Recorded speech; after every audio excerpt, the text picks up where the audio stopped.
The well ran red, and no one could explain why. I was there the day it all began, back when the village was still whole. It started with a bike, the blind girl, buried alive to save us all. The rains had stopped for so long that cracks split the ground like old scars. The elders said the gods were angry, and they needed a pure sacrifice. A bike was chosen because she was a virgin and blind, a gift untouched by the sins of the world, they said.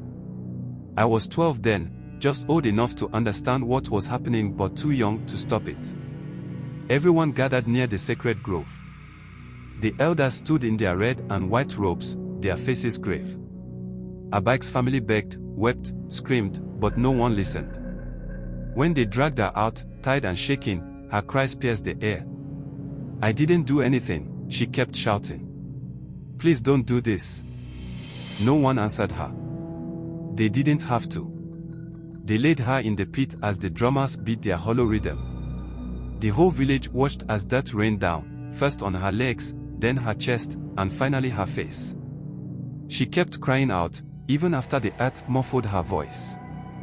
By the time it was done, you could hear nothing but the wind. The rains came 3 days later. People celebrated, danced, and sang praises to the gods. But I couldn't sleep. I kept hearing her muffled screams in my head.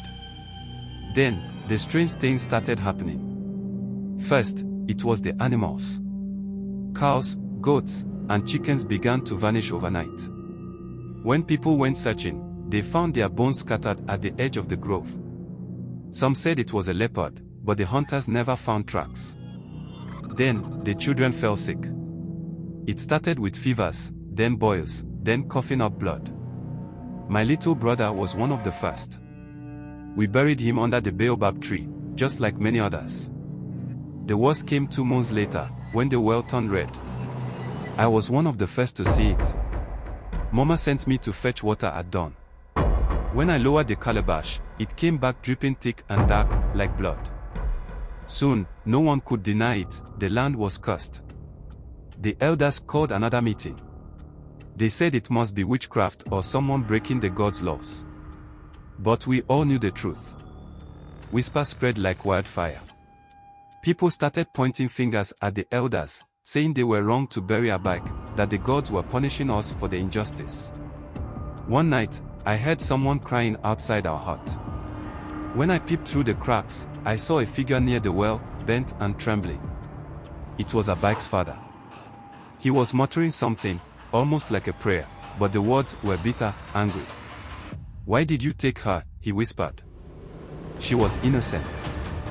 A week later, he was found hanging from the iroko tree, his eyes wide open, staring at nothing. The sickness spread faster after that. The rain stopped again, and the river dried up completely. People began to flee the village, but no matter how far they went, misfortune followed. I heard of a family who made it to the next village, only for their house to catch fire the same night. I don't know if the gods were angry, or if Abike's spirit wouldn't rest. Maybe both. What I do know is this: when you take someone's life unjustly, it doesn't end there. The dead don't always stay buried.